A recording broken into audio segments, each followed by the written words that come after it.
Welcome to the podcast, Let the Prophets Speak. Today we are doing Hosea 2a. That's Hosea Perek Beis, the first part. We're going to study verses 1 through 15. And this is Saul Weinreb, the host for your podcast. Although typically in Turei Asar, the chapters are generally somewhat shorter than they were when we studied Isaiah and other books together. This chapter 2 is a little bit longer, so I'm going to split it into two. For those of you that studied chapter 1 with us, you'll remember that chapter 1 was quite depressing. God had asked Hosea to marry a woman who was unfaithful, who was a prostitute, and to have children with her. And that the idea was representative of the image that God was going to portray to Hosea throughout all of his prophecies. That is the image of the people of Israel being unfaithful to God and going after other gods. The purpose being that God wanted to teach Hosea, to bring the message to the people, to make them more faithful, to encourage them to come back, to encourage them to abandon their evil ways, to abandon their ways of going away from God and going towards idol worship and other evil ways, and come back to God, and to have faith in them rather than to give up on them in the same way that he wouldn't want to give up on his own wife and his own children. So now we're going to start chapter 2. And remember, the three names that were given to his children were, the first child was named Yisrael, which refers to the valley of Jezreel, the valley of Yisrael, Emek Yisrael, where the northern kingdom was going to see destruction, and that there was a symbol that destruction would come to the kings of the northern kingdom. There was a daughter named Lo Ruchama, that there is no longer mercy. And then another son named Lo Ami, you are no longer my nation. That the northern kingdom was no longer going to be a nation. So at this point, Hosea now speaks. The first three verses is the prophet speaking, and he says that although I just said that the people will be punished, the northern kingdom specifically, because that's to whom the prophecies of Hosea are being addressed, will no longer be a nation. However, this is verse 1, V'haya mispar b'nei Yisrael k'chol hayam. The children of Israel will one day be in the numbers of like the sands of the sea, reminiscent of the blessings that God gave Abraham all the way back in the beginning of the history of the Jewish people. Asher lo yimad v'lo yisafer. They will be so numerous that they will not be measurable and they will not be countable. V'haya b'mekom, and it will be in that day, in the future, similar to the way Isaiah Yeshayahu would often flip back and forth between an idyllic vision of the future times, the times of the Messiah, and back to the criticisms and the troubles of the time of the people that he's speaking to. Hosea does the same thing here. There are other ways of understanding this, but this is the way I'm going to be reading these psukim, these verses. And it will be then in the future that instead of people saying about you that you are no longer my nation, the nation of God, people will say about them in the future, these people, B'nai El Chai, they are the children of the living God. People will know that God is alive, that God is well, that God is involved, that God is here, and people will know that the people of Israel are his children and that they are no longer running after other gods.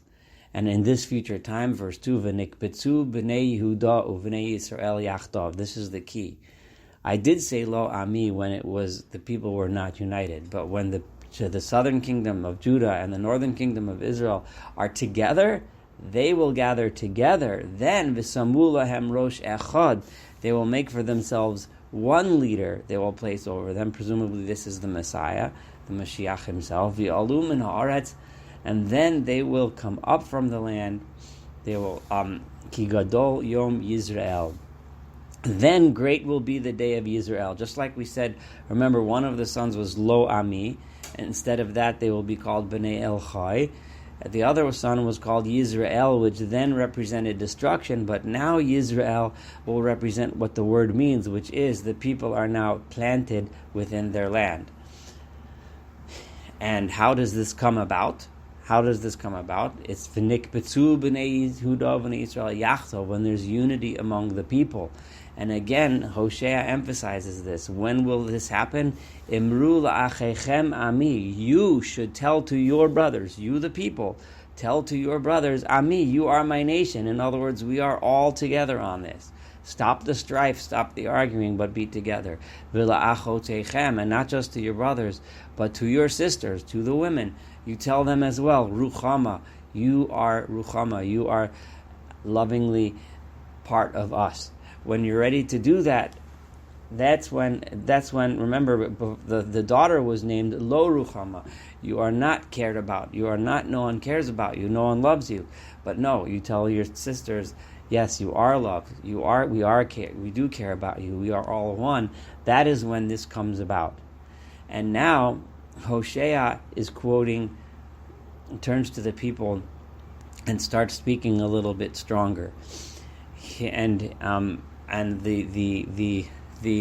mashal, the idea, the concept, the comparison of the people to of this relationship of the people of the nation and God as the relationship of a husband to a wife is going to be brought out very powerfully in the next set of verses.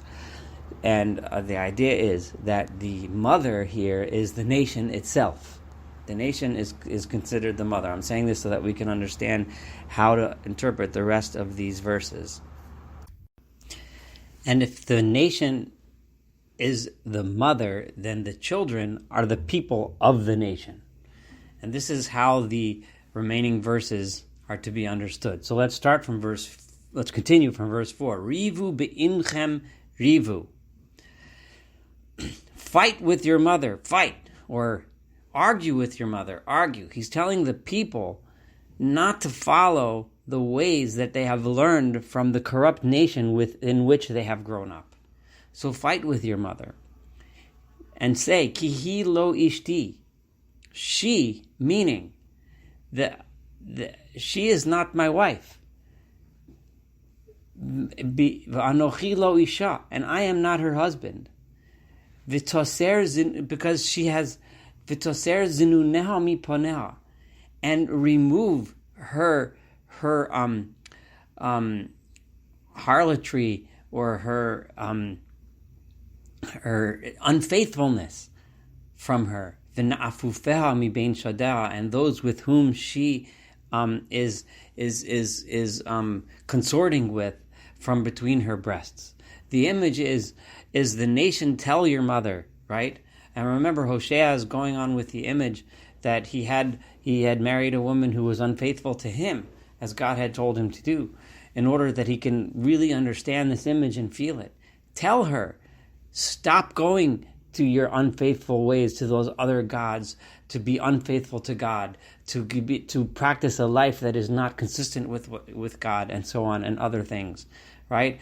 So he's begging the people of Israel, you children of the people of Israel, fight with that mother. Tell her to mend her ways. Tell her to come back to God. Tell her to be more faithful to her husband, so to speak, which in this case is God. Pen afshi tena aruma, because if you don't, and remember, this is the prophet speaking as if he is conveying God's own message. And God says, because if you don't tell your mother, if you don't tell the nation to stop rebelling against me, I will strip her bare. V'hitzartia ki yom hivolta, and I will leave her bare, naked, helpless, like the day she was born. V'samtiach hamidbar, and I will leave her, the entire nation, the country, the land will be desolate like a wilderness. V'shatia ke'eretz tzia, she will be like a dry, parched land. V'hamitia b'tzaman, she will die of thirst. V'yesponeha lo arachim, and I will not have mercy upon her children. if you, her children, don't listen to my advice and rebuke her and tell her to stop rebelling, because they are just children of harlotry. They themselves are practicing that same type of lifestyle. So he's begging them to come back.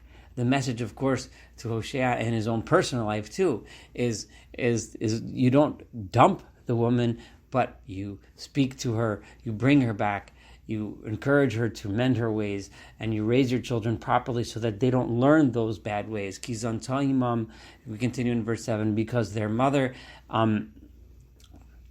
is the one, again, the nation has turned away from God. Hovisha horasam, she has the people that have given birth to you, the people, that nation that gave birth to you, has acted shamelessly, has acted in a way that's embarrassing. Ki amra, because she said, what did the nation say? What did your parents say? The nation within which you were born. She said, Elcha acharei ma'ahavai, I'm going to go after my lovers.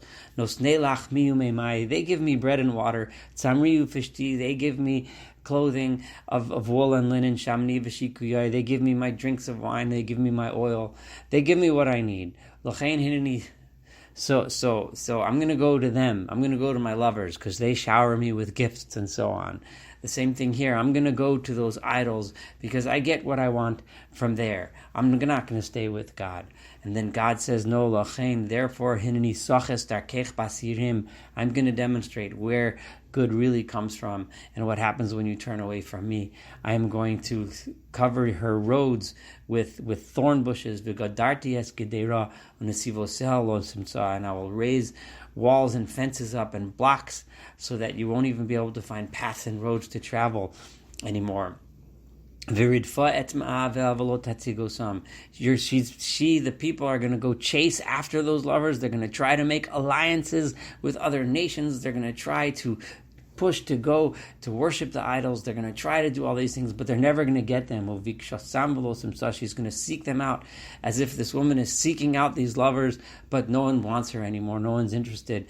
The same thing, they're going to be looking for other nations to ally with, but no one's going to be interested. This is an image we saw in Yeshayahu as well, in Isaiah 2, where people trying to make alliances with other nations, but it doesn't work. And she says, Elcha v'yashuva alishi arishon. Finally, she says, now it's time to go back to my first husband. When she realizes that there's nothing to be gained by looking at the outside, finally she'll turn around and go back to her husband. Ki tovli azmeata, because I was better off with my husband in the first place than looking for somebody to be unfaithful with.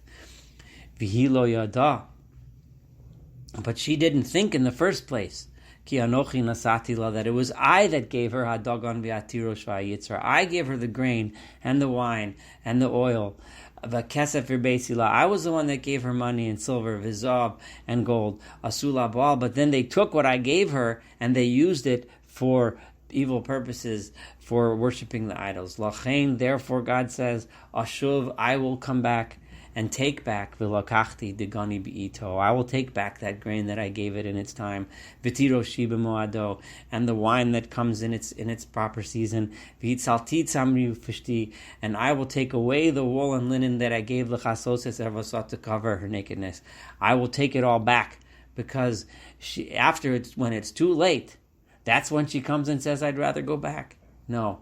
So remember, this is Hosea begging the people to talk to the nation, to begging the people of Israel to convince the people of Israel, the nation of Israel, to return to God before it's too late. And now that it is too late, she is going to be embarrassed in front of all of those lovers, all of those other nations to whom she went to for help, and the nations that people bowed before their gods to try to ingratiate themselves to get from them. We have the image of the people turning towards Assyria, specifically the people turning towards Egypt, the northern kingdom tried to make alliances with Aram. They tried to make alliances with Tyre, Tzor. They tried to make alliances with the Philistines. We saw all of this in Yeshayahu when we studied the subject. They're going to be shamed in front of their lovers, like a woman who is seeking out lovers, and no man is going to come and save her from my hand, because That's the image of the nation being laid bare in front of all of those who she sought shelter from, but they weren't ready to give it. Now she's embarrassed in front of them all. V'ishpati kol misosa, I will ruin all of her enjoyment. Chagah, Chadsha, v'Shabbatah, her holidays, her new moon celebrations, her weekly Shabbatot, Sabbaths, v'chol moadon, all of her special times. V'ashimosi gafna oteinasa, I will destroy her vineyards and her fig trees. Asher Omra, those are the things which she says. Etna heimali. She thinks these are presents that she got because of all of the lovers that she had. You think that all of this you got because all of the alliances that you made and all of the idols that you worshipped. Asher nasnu li ma'avoy, that my lovers gave to me. But no, I'm the one that really controls them, says God. V'samtim layar, I'm going to turn them into a wilderness, a forest. V'achalasam chayas sada, and who will get them? The animals of the field. Again, very similar to what we learned in Isaiah. The idea that when the people are corrupt, God gives nature back to the animals. This is how I'm going to remember those days when you went and searched after those idols, rather that you worship them and sacrifice to them rather than to me, rather than worship me and stay with me.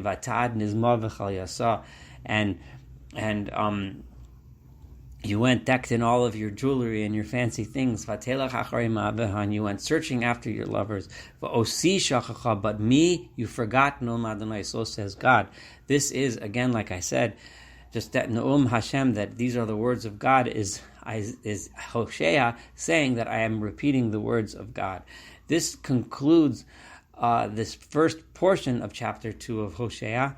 The next one will be a little bit less harsh, or a lot less harsh. When we do Hosea, thank you so much for studying Hosea 2a. Looking forward to studying Hosea 2b and completing this chapter together.